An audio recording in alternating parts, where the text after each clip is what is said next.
Today's devotion is from Ephesians chapter 2, verses 1, 2, and 3.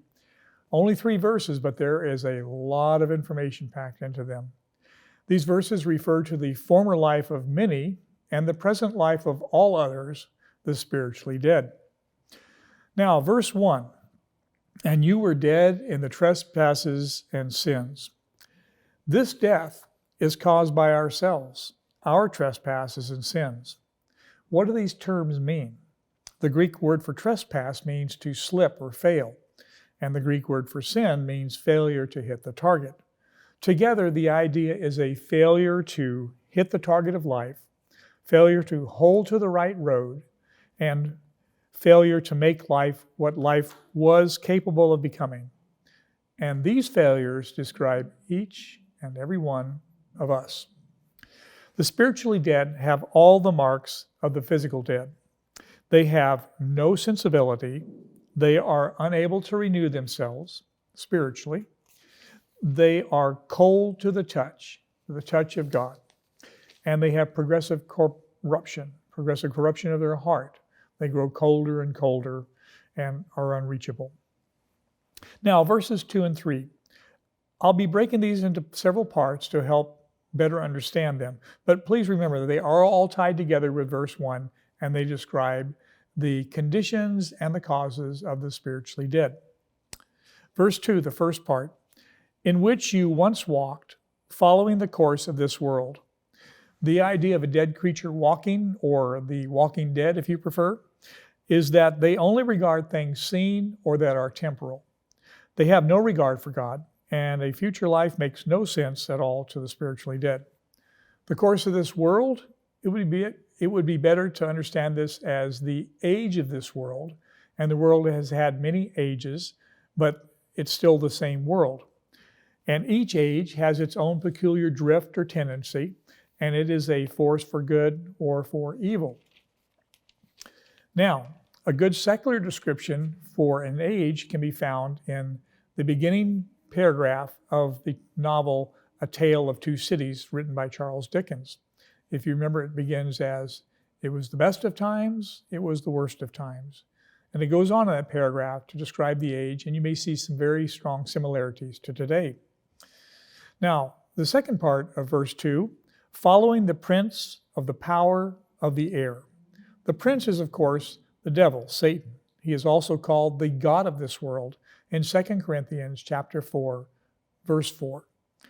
This prince is an enemy older than the world. He has vast influence in controlling the tendencies and the movement of the world, of the power.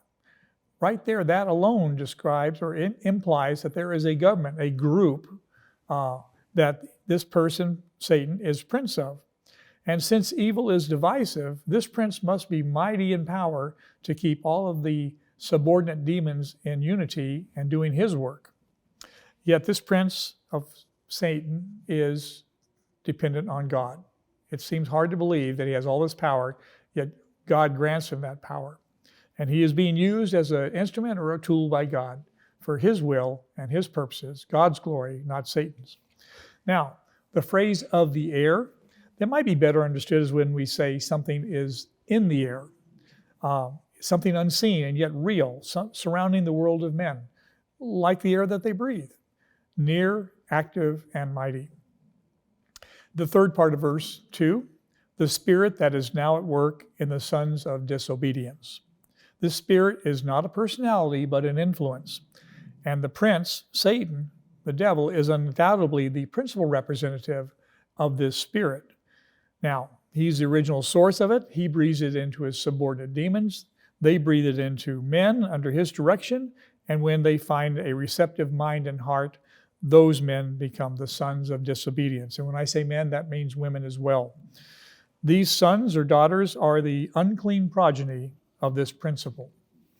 Now, the third verse, the first part, "Among whom we all once lived in the passions of our flesh, carrying out the desires of the body and the mind." The book of Romans in the first 3 chapters tells us about the desires of the body. And in 1 Corinthians chapters 1, 2, and 3, we get the picture of the desires of the mind. Also a good place to look is in Galatians chapter 5, verses 19 through 21. By nature, something in our very being, a mark of our race, the human race. We all have this condition. Now, wrath, what is that? Well, as applied and used by man, it usually indicates a disorderly, excited, passionate feeling as of one who has lost self-control. But with God, wrath, as applied to him, denotes holy, calm, deep opposition to his nature towards sin, compelling him to inflict the appropriate punishment. To sum it up, we are simply born into a condemned race. We all need redemption from the moment of birth, and God's wrath is a reality. Now, to sum this up, a couple questions. Number one, do these 3 verses describe your present condition or your past condition?